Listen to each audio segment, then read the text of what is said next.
오늘 약속에 신실하신 하나님이라는 제목으로 말씀을 나누도록 하겠습니다. 오늘 말씀은 다윗 왕가의 족보 이야기를 하고 있습니다. 이 저변에는 하나님이 다윗에게 왕위를 끊어지지 않게 하겠다는 약속의 근거에서 이 족보가 끝까지 이어지고 있는 것을 보게 되죠. 이 족보는 유다 지파와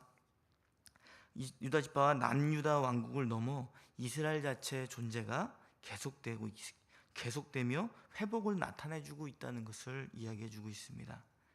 그래서 오늘 본문 3장 다윗 왕가의 그 족보를 바벨론 포로 이전과 이후로 나누어 기록하고 있습니다. 오늘 본문 3장 1절부터 9절까지 보면 다윗의 아들 명단을 언급하고 있죠. 이는 다윗 아들의 명단은 왕가의 번영과 또 견고함을 나타내주는 것을 보게 됩니다. 그래서 1절부터 4절까지는 다윗의 6 아들의 명단이 언급되고 있죠. 6 아들의 그 얻게 된 시기를 또한 언급하고 있습니다. 그것은 다윗이 사울로부터 도피한 때부터 헤브론 통치 7년 6개월까지 다윗이 6 아들들의 그 모친들을 언급하면서 6 아들이 출생했던 것들을 이야기하고 있습니다. 이때 출생한 아들들의 이름들은 잘 알고 계실 것입니다. 다윗의 아들 중 첫째가 암논, 둘째는 다니엘, 때로는 길르압이라고도 합니다. 그래서 셋째는 압살롬, 넷째는 아도니아, 다섯째는 스바디아, 여섯째는 이드람이라고 이야기하고 있습니다. 둘째인 그 다니엘, 길르압은 이제 크게 언급되고 있지는 않죠. 아마도 성경에서 이제 단명했을 것으로 보인다고 추측을 하고 있습니다. 다윗이 헤브론에서 낳은 그 6 아들 중 다윗을 심각한 곤란에 빠지게 했던 아들들이 눈에 보이지 않습니까? 그 아들들은 잘 알고 계시다시피 이 6 아들들 중에 가장 대표적인 인물들이 있죠. 암논, 또 압살롬, 아도니아라는 인물들이 기억이 될 것입니다. 암논은 어떤 잘못을 했죠? 배달은 자기 누이 다말을 강간했죠. 그런 사건으로 인해서 그 다말의 같은 뱃속에서 나왔던 그 압살롬이라는 그 다윗의 아들이 이제 결국은 암논을 죽이게 되는 일들이 벌어지지 않겠습니까? 그리고 아도니아는 스스로 자신의 권력을 쟁탈해서 다윗의 왕이어서 자신이 왕이 되려고 했었던 그런 모습들을 우리가 보여주고 있죠. 다윗이 이렇게 사울의 잔당과 싸우면서 헤브론에서 이제 나라를 세우고 안정시키는 가운데 하지 못했던 부분들이 있는 것이죠. 다윗이 자식을 낳았지만 그들에게 신앙적인 교육을 제대로 시키지 못했던 역사들을 보여주고 있는 것으로 보이기도 합니다. 그러나 다윗의 그 아들들의 교육의 실패가 하나님의 약속하신 일들을 제한하거나 막을 수는 없었죠. 한편으로는 때로는 그 실패로 인해서 아픔의 역사들을 만들고 있지만 그 가운데 하나님의 약속에 이루어지는 그 성취는 계속되고 있다는 것을 우리에게 보여줍니다. 이처럼 우리의 삶 가운데서도 우리가 자녀들을 교육하고 양육하는데 완전한 실패가 있지는 않죠. 왜냐하면 하나님께서 그 자녀들을 신앙 가운데 기도하며 또 이렇게 아이들을 교육하려고 할 때 하나님께서 그것을 바른 길로 인도해 주실 것이라는 그런 믿음이 있기 때문입니다. 하나님께서는 약속의 말씀을 붙드는 그 가정 가운데 일하시기 때문이죠. 그래서 이러한 다윗의 어떻게 보면 신앙교육의 실패의 역사를 보여주고도 있지만 그것이 하나님이 약속하신 그 일들을 이루어가는데 결코 장애물이 될 수 없는 그 역사들을 보여주고 있는 것입니다. 그리고 이어서 3장 5절부터 6절까지는 보면 다윗이 예루살렘 통치 33년 동안 출생한 아들 명단을 또 이야기해주고 있죠. 그래서 5절 하본자를 보면 이제 우리가 잘 익숙하게 알고 있는 인물을 보게 될 것입니다. 암미엘의 딸 바수아가 언급되고 있습니다. 이 바수아는 누구냐고 하면 바로 우리아의 아내 바세바를 이야기하는 것입니다. 그래서 바수아의 그 아들 네 아들을 언급하고 있죠. 그 중에 솔로몬이라는 인물이 나오고 있죠. 그래서 이 솔로몬을 통해서 다윗의 왕위를 잇게 되고, 이제 이 솔로몬과 나단은 이후에 신약의 예수님의 족보에 기록이 되는 것을 우리가 잘 알고 있습니다. 이어서 계속 6절부터 9절까지는 다윗의 다른 아내들의 소생 9명의 명단을 이야기하죠. 딸로는 아까 말씀드린 그 압살롬의 누이, 그쵸, 다말이 유일하게 등장하고 있는 것을 보게 됩니다. 그녀가 배다른 오빠 암논에게 강간한 그 사건, 그 다말의 친오빠인 압살롬이 암논을 그 보복 살인했던 그 사건들을 상기시키는 족보인 것을 우리에게 알려주고 있습니다. 그러면서 본문 3장 10절부터 16절까지를 보면 솔로몬의 아들 르호보암에서 시드기야에 이르기까지 19명의 다윗 후손의 유다왕 전체 명단을 이야기하고 있죠. 이는 하나님이 다윗에게 약속한 후손을 신실하게 이행하시고, 또 그 자손들, 그 후손들이 이어갈 수 있도록 공급해 주시며 보호해 주시고 있다는 것을 나타내 주고 있습니다. 다윗의 후손으로부터 나온 그 왕들이 계속 이어갈 수 있었던 것은 무엇입니까? 다윗의 그 후손 왕들이 하나님을 잘 섬겨서입니까? 죄악이 없고 순결해서 그런 것입니까? 그들이 나라를 다스리는 정치 능력이 탁월했기 때문에 그것을 과시하기 위해서 이렇게 설명하고 있는 것일까요? 그것은 아니겠죠. 솔로몬 이후 그 다윗의 후손들을 보면 잘 알고 계시다시피 하나님을 섬기는 일보다 우상을 섬기며 불순종하는 모습들을 나타내 보이고 있습니다.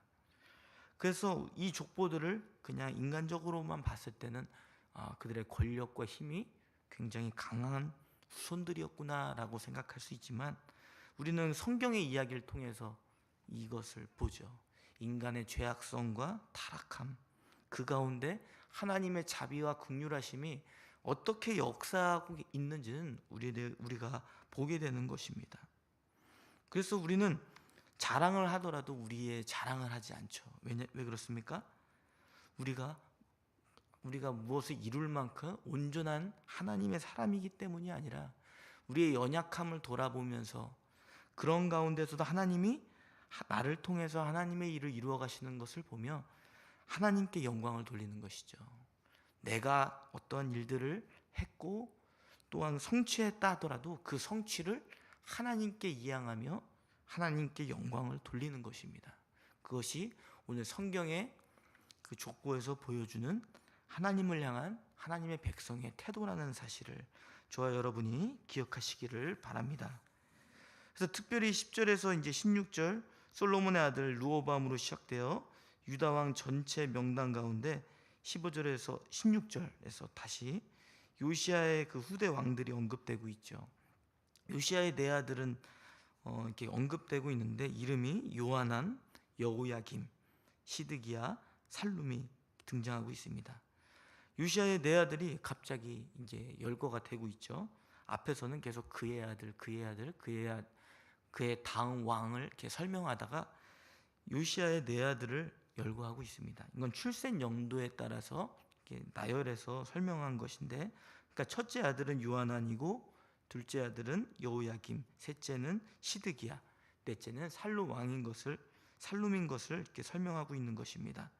이렇게 이야기하고 있는 것은 요시야 이후에 왕이 어떻게 등극을 하게 됐는지를 이해하게 하시죠. 처음에 요시야 이후 유다 멸망까지 통치한 왕이 있었는데, 원래는 순서에 따르면 첫째 아들이 먼저 왕이 등극을 해야 되잖아요. 그런데 왕의 등극을 이제 넷째 아들인 살룸이 먼저 하게 됩니다. 그 다음에 둘째 아들인 여호야김이 하게 되고, 또 그 다음에는 이제 시드기야, 셋째 아들인 시드기야가 왕에 등극하게 되죠. 그 요시야의 그 아들 가운데 여고냐가 이게 죄송합니다. 그 요시야의 아들이 아니라 여호야김, 그 요시야의 아들 중에 둘째 아들이 여호야김이 있잖아요. 그 여호야김의 그 또 아들이 여고냐입니다. 그래서 이 아들들을 제외하고는 여고냐를 제외하고 요시의 아들들이 이렇게 왕이 등극한 것을 우리에게 보여주고 있습니다. 그래서 요시아의 넷째 아들이 먼저 왕이 되고 그 둘째 아들 여호야김이 왕이 됐습니다. 그리고 여호야김의 아들 여호야김이 잠시 왕이 되었다가 마지막으로 셋째 아들이 시드기야가 이제 왕이 되었다는 것을 이야기해 주죠. 그래서 시드기야가 유다의 마지막 왕이었을 때에 바벨론 그 나라에 의해 남유다가 멸망하게 됩니다. 그래서 끝으로 본문 3장 17절에서 24절까지는 바벨론 나라에 의해서 유다가 멸망한 이후에 다의 혈통의 견고함이 계속 번창해지고 있음을 이야기해 주고 있습니다.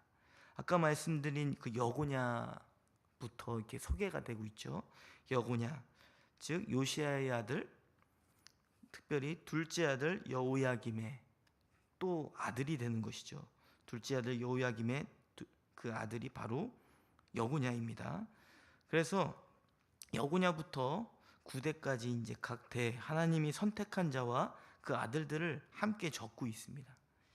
마지막 왕 시드기야 왕은 대를 잇지 못하게 되죠.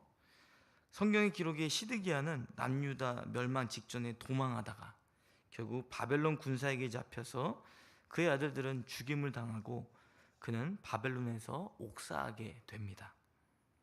완전히 남유다가 이제 몰락하게 된 상황이었죠.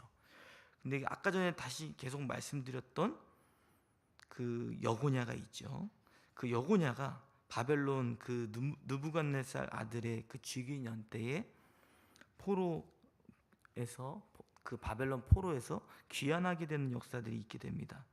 그래서 그 족보에서 증명해 주고 있듯이 여고냐의 손자 스룹바벨이 바벨론 포로 귀환 이후에 새로운 지도자가 되게 되죠. 그래서 스룹바벨에 의해서 무너진 성전을 짓게 되고 다시 자손들은 번창하게 되는 역사들을 보여주고 있습니다. 그래서 이 자손들이 번창하여 신약의 예수님의 출생까지 계속적으로 이어지고 있는 것이죠. 이것은 하나님의 약속의 성취로서 구원자이신 예수 그리스도께서 나실 때까지 다윗의 혈통이 끊어지지 않고 번성하였음을 우리에게 알려주고 있는 것입니다. 그리고 본문 4장부터 이제 12지파 가운데 가장 강성했던 유다 지파와 가장 미약했던 시므온 지파의 족보를 소개하고 있습니다. 본문 4장 1절부터 23절까지는 유다 지파의 또 다른 계보를 언급하고 있는 것입니다. 이미 2장에서 유다 지파의 계보를 이야기했잖아요. 그래서 오늘 그것에 이어서 오늘 4장 1절부터 23절까지는 성경에 알려지지 않은 유다의 자손들의 인물과 집안이 소개되고 있는 것입니다. 특별히 유다의 아들인 베레스와 셀라의 그 족보를 이야기하고 있는데요. 2장에서 말하는 유다 주류의 그 어떤 족보와 달리 알려지지 않은 유다 자손들의 족보를 언급하며 뭔가 전하고자 하는 메시지를 담고 있습니다. 특별히 4장에서 언급되는 유다 자손의 계보 가운데 우리가 잘 알고 있는 인물이 하나 보이시죠? 그것은 누굽니까? 바로 야베스입니다. 그의 기도 내용이 소개되고 있습니다. 야베스는 그 부모가 그 어머니가 낳을 때에 뜻을 갖고 있습니다. 야베스, 고통이라는 뜻을 갖고 있습니다. 그 모친이 수고하고 고통 중에 낳았다라는 그 의미를 담아서 야베스라고 표현하고 있습니다. 그러나 이스라엘 하나님께 간절히 기도하여 응답받았기 때문에 이 형제 중 가장 존귀함을 받았다. 이 야베스가 존귀함을 받은 자라고 이야기해 주고 있죠. 그 기도의 내용을 우리 한번 읽어보겠습니다. 다 함께 본문 4장 9절에서 10절까지 말씀을 읽겠습니다. 시작. 야베스는 그의 형제보다 귀중한 자라. 그의 어머니가 이름하여 이르되 야베스라 하였으니 이는 내가 수고로이 낳았다 함이었더라. 야베스가 이스라엘 하나님께 아뢰어 이르되 주께서 내게 복을 주시려거든 나의 지역을 넓히시고 주의 손으로 나를 도우사 나로 환난을 벗어나 내게 근심이 없게 하옵소서 하였더니 하나님이 그가 구하는 것을 허락하셨더라. 아멘. 야베스는 그 기도를 하고 있죠. 하나님의 보호와 인도하심 속에서 하나님이 주시는 기업을 온전히 감당하기를 바란다는 마음을 가지고 기도하고 있습니다. 이 야베스가 기도하는 그때는 언제입니까? 이스라엘 백성들이 하나님이 약속하신 가나안 땅을 정착하는 그 과정에서 기도한 내용입니다. 그래서 하나님의 뜻에 따라 야베스는 기도한 것이죠. 하나님 주시겠다고 한 그 약속의 땅을 바라보며 하나님의 뜻에 따라서 하나님의 허락하신 영역을 순종하며 확장해 가겠다는 그 의지를 담은 기도가 담겨 있는 것입니다. 이 기도는 마치 남유다 백성들 그리고 이스라엘 전체에게 하는 하나님의 메시지로 보입니다. 그들의 마음 가운데서는 하나님의 약속하신 것들은 반드시 이루어지겠다는 그런 고백 가운데 하나님의 백성들이 기도해야 된다는 것을 우리에게 알려줍니다. 그 기도는 하나님의 약속에 근거한 기도가 되겠죠. 그래서 하나님이 허락하신 그 영역 가운데 내가 마땅히 순종하며 확정하여 하나님의 나라를 이루어갈 곳이 무엇인지를 바라보며 살아가야 된다는 그 의지를 우리에게 알려주고 있는 것입니다. 저와 여러분이 이런 의지를 담은 그 하나님을 향한 기도가 저와 여러분의 삶 가운데 가득하시기를 바랍니다.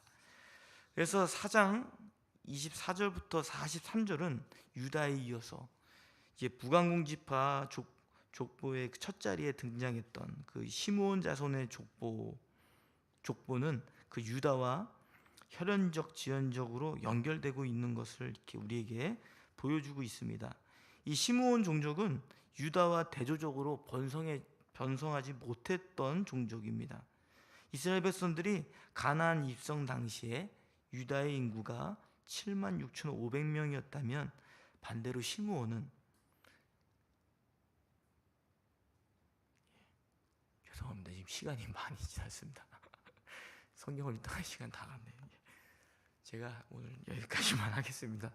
너무 어려운 얘기를 하니까요. 말씀을 맺겠습니다. 저는 6시인지도 몰랐네요.